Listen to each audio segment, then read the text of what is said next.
అన్న నల్లమలలో మీరు చేసిన యాక్షన్లో అన్న అంటే ప్రజలకు సంబంధించిన కార్యక్రమాలతో పాటు పార్టీ ఆదేశాల మేరకు కొన్ని యాక్షన్లు చేశారు. అన్న బుడ్డా వెంగల్ రెడ్డి ఆ సంఘటన ఒకసారి చెప్పండి. అన్న కర్నూలు ఫస్ట్ మీ యాక్షన్ అక్కడి నుంచి స్టార్ట్ అయింది కదా.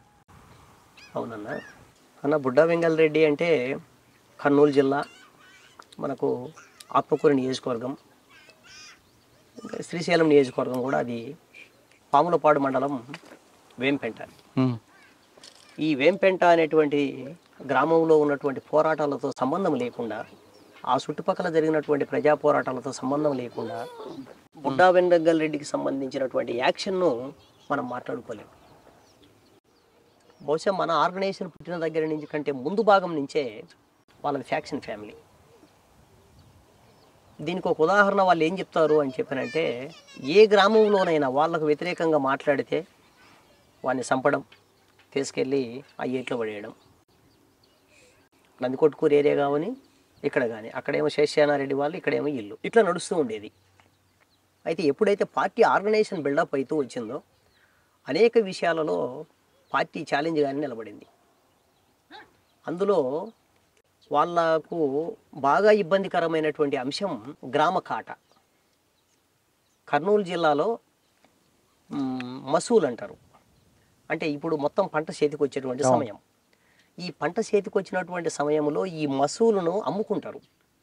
అమ్ముకున్న తర్వాత ప్రజలకు సంబంధించినటువంటి గ్రామ కాటాగా ధర్మకాట అంటారు. ఇంకా చెప్పాలంటే ఈ ధర్మకాట అనేటువంటిది గ్రామ కమిటీ నాయకత్వంలో జరుగుతూ ఉండేది. పార్టీ ఆర్గనైజేషన్ కంటే ముందు భాగం అంతా కూడా ఆ గ్రామంలోకి కొనుగోలు కోసం వచ్చినటువంటి దళాలను అడ్డం పెట్టుకొని, ఒక బస్తా మీద 20 రూపాయలు, 30 రూపాయలు, 40 రూపాయలు, 50 రూపాయలు వాళ్ళు అదనంగా పెట్టుకొని వాళ్ళు 1000 రూపాయలు సంపాదించుకునే వాళ్ళు. దాంట్లో అది ఒక ఉపాధి వాళ్ళకు, దళారి వర్గానికి. ఎప్పుడైతే పార్టీ ఆర్గనైజేషన్ అనేటువంటిది బిల్డప్ అయిందో, ఆర్థిక సమస్య, సాంఘిక సమస్య, దీంతో పాటుగా రాజకీయ సమస్య, ఇక్కడ 2 అంశాలు ఉన్నాయి. ఈ రాజకీయ సమస్య అనేటువంటిది ఆధిపత్యానికి సంబంధించిన అంశం. గ్రామ కాటాగానో 50 రూపాయల డబ్బులుగానో చూడకూడదు దాన్ని మనం ఇక్కడ. వాళ్ళ నాయకత్వంలో జరుగుతున్నటువంటి మసూలుకు సంబంధించినటువంటిది ఏదైతే తూకము కాటా ఉందో, దీన్ని తిరస్కరించి ఆల్టర్నేటివ్గా మన సంఘ నిర్మాణం ఏర్పాటు చేసింది. ఓకే. అట్లా ప్రతి గ్రామంలో, బహుశా నాకు తెలిసి ఆత్మకూరు దగ్గర నుంచి మొదలుపెట్టి ఆళ్ళగడ్డ వరకు, మన ఈ నల్లమల ప్రాంతానికి ఆనుకొని ఉన్నటువంటి మైదాన ప్రాంతంగా ఉన్నటువంటి కర్నూలు జిల్లాలో ప్రతి గ్రామంలో, మనకు బలం ఉన్నటువంటి ప్రతి గ్రామంలో ఈ సిస్టమ్ మనం ప్రైవేట్ చేసినాం. కొన్ని గ్రామాలలో మనమే చొరవ చేసి మనకు సంబంధించినటువంటి వాళ్ళ ద్వారా, అప్పట్లో 50,000 60,000 ఉండేది, ఈరోజు 1,00,000 2 లక్షలు ఉంది ఇప్పుడు ఆ కాట. ఆ కాటాలు తీసుకొచ్చి డిజిటల్ కాటాను మనమే పెట్టాం. పార్టీ పెట్టింది. దానికన్నా వ్యతిరేకించారా? దీన్ని వాళ్ళు వ్యతిరేకించడం స్టార్ట్ చేశారు. వ్యతిరేకించాక మరి మీరు వార్నింగ్ ఇచ్చారా? వార్నింగులు అయిపోయినాయి, రకరకాల రూపం తీసుకున్నది. చివరికి మన వాళ్ళ మీద దాడులు చేయడం స్టార్ట్ చేశారు. దాడులు వాళ్ళే చేస్తారు, పోలీస్ స్టేషన్ పోయి కేసు వాళ్ళే పెడతారు, తిరిగి మళ్ళీ మన వాళ్ళను తీసుకుపోయి అరెస్ట్ కూడా చేపిస్తారు. ఓకే. ఎందుకంటే పోలీసులతోన అవినాభ సంబంధం ఉండేది వాళ్ళకే. ఇంకా చెప్పాలంటే ఒక ఫోన్ కాల్ కొడితే శేషానారెడ్డి ఎత్తాడు, లేకపోతే బుడ్డా వెంగల్ రెడ్డి ఎత్తాడు, డైరెక్ట్గా ఇంకెవడైనా బలుకుతాడు వాళ్ళకు. ఆనాడు ఉన్న పరిస్థితి అది. ఇంకో పక్కన ప్రతిపక్ష స్థానంలో ఉన్నటువంటి ప్రతాప్ రెడ్డి ఏమో ఏమి చేయలేని పరిస్థితి. ఆయన మినిస్టర్ కూడా పనిచేసిండు లాస్ట్ టైం రాజశేఖర రెడ్డి గారి గవర్నమెంట్లో. ఏరాస్ ప్రతాప్ రెడ్డి గారు ప్రతిపక్షంలో చూస్తూ గుడ్లప్పగించి ఉంటాడే తప్ప అండు ఆ అండు, ఇది నిజము అండు, కరెక్టు అండు, తప్పు అండు, ఒప్పు అండు. సరే, ఈ పరిస్థితుల్లో మనము మనదైనటువంటి పద్ధతుల్లో ఆర్గనైజేషన్లో భాగంగా, మన పోరాటంలో భాగంగా, మన ఉద్యమంలో భాగంగా, రాజ్యాధికారంలో భాగంగా చెప్పాలంటే గ్రామ రాజ్యాధికారం అనేటువంటిది ప్రజలు స్వయంగా అనుభవించినటువంటి రోజులు ఇవి. ఆ సందర్భంలో మనకు బుడ్డా వెంగరెడ్డి గారికి మధ్యన బాగా కాంట్రవర్షియల్గా మారింది. ఆయన అనేక చోట్ల దాడులు చేపించిండు. ఇది ఉండి పెద్దదైపోతే ఎటువంటి ప్రమాదం దారి తీస్తుందో అని చెప్పేసిన దాన్ని చాలా ముందు నుంచి వాళ్ళు గమనిస్తూ వస్తున్నారు. రాయలసీమలో ఉన్న ప్రత్యేకత ఏంటంటే ప్రతి చిన్న విషయాన్ని చాలా జాగ్రత్తగా గమనిస్తారు. సో అట్లా బుడ్డా వెంగల్ రెడ్డి వేంపెంటను ఆధారం చేసుకొని వేంపెంటలో మన వాళ్ళ మీద దాడి చేయించటం, ఆ తర్వాత ఈ దాడులకు కారణమైనటువంటి బొమ్మని శివయ్యను మన దళం పోయి చంపడం, దీన్ని బేస్ చేసుకొని మళ్ళీ దాడి చేయించటం, 8 మందిని కిరాతకంగా నరికి చంపడం, ఇట్లా చేసుకుంటూ వచ్చిండు. ఇంకా అనేక గ్రామాలలో వాళ్ళ వర్గాన్ని ప్రోత్సహించడం. నల్లమలలో మొట్టమొదటి దాడి బుడ్డా వెంకటరెడ్డి. వెంకటరెడ్డి అన్న. దాని తర్వాత నక్సల్స్ అంటే భయం వచ్చింది అనుకుంటారా?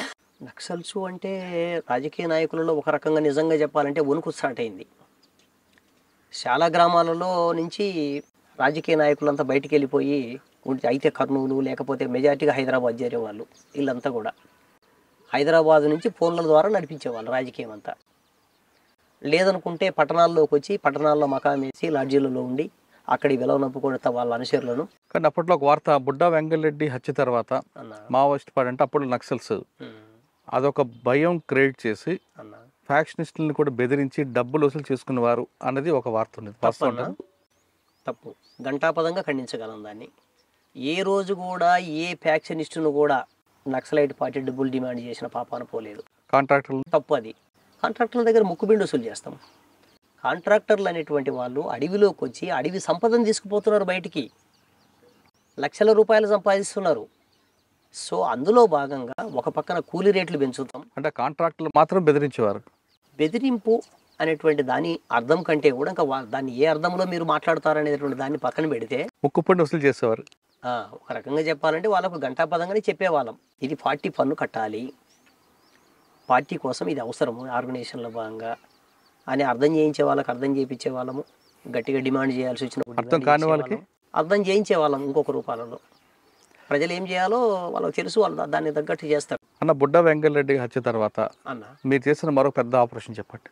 అదే నేను ఇందాకనే చెప్పినానన్న, నల్లమల చుట్టూతా పార్టీ తీసుకున్నటువంటి సాధారణంగా ప్రతి నిర్ణయంలో ఏదో ఒక రూపంలో నేను ఉంటూ వచ్చాను. ఓకే, నల్లమల దాటిన తర్వాత శేషాచలం అడవులు, అలిపిరి, చంద్రబాబు నాయుడు గారి అటాక్ ప్లాన్ ఎవరిది, పాత్ర ఎవరిది, సూత్రధారులు ఎవరు?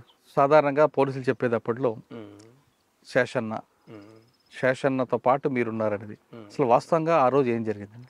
చంద్రబాబు నాయుడు గారు చాలా కిరాతకంగా మొత్తం పార్టీనే బ్యాన్ చేసిండు.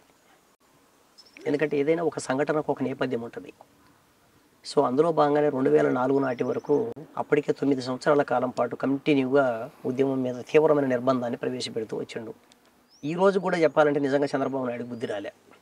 నిన్న పల్నాడు సభలో మాట్లాడుతున్నాడు, తీవ్రవాదులను అణిసివేసిన చరిత్ర పార్టీకి ఉంది అని.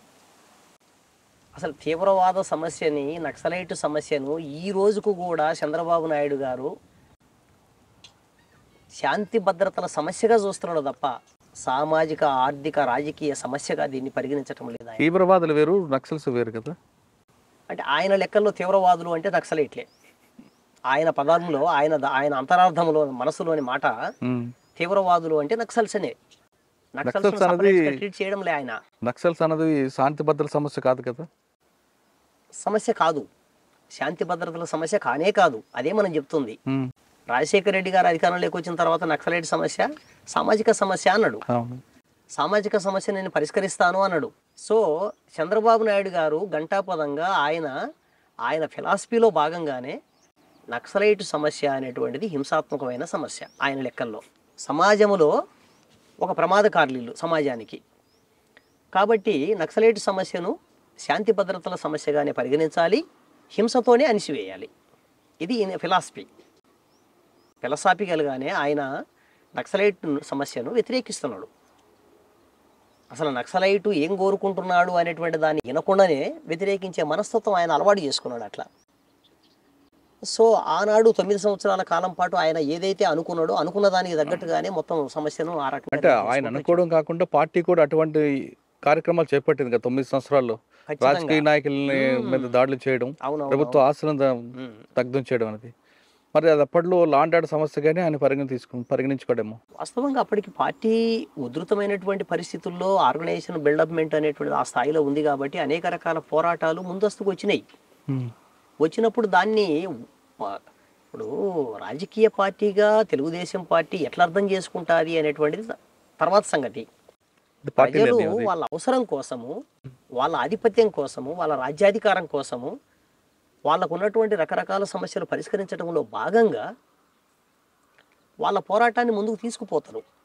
అందులో భాగంగా అడ్డం వచ్చినటువంటి వాళ్ళను 1కి 4 సార్లు హెచ్చరిక చేస్తూ ఉన్నారు, అట్లా ముందుకు తీసుకెళ్ళిండ్రు. సో ఈ క్రమంలోనే ఆయన మొత్తం పార్టీని బ్యాన్ చేసి పార్టీ మీద ఇది చేసిండు.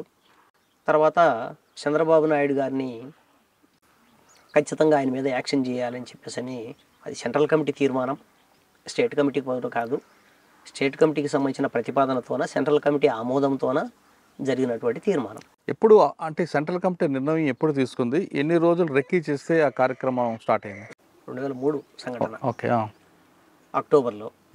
దానికంటే 6 నెలల ముందు పార్టీ తీర్మానం అనేది చేసింది. అంటే కేవలం అలిపిరి అనుకున్నారా, ఇంకే వేరే ప్లేస్ కూడా డిసైడ్ అయింది?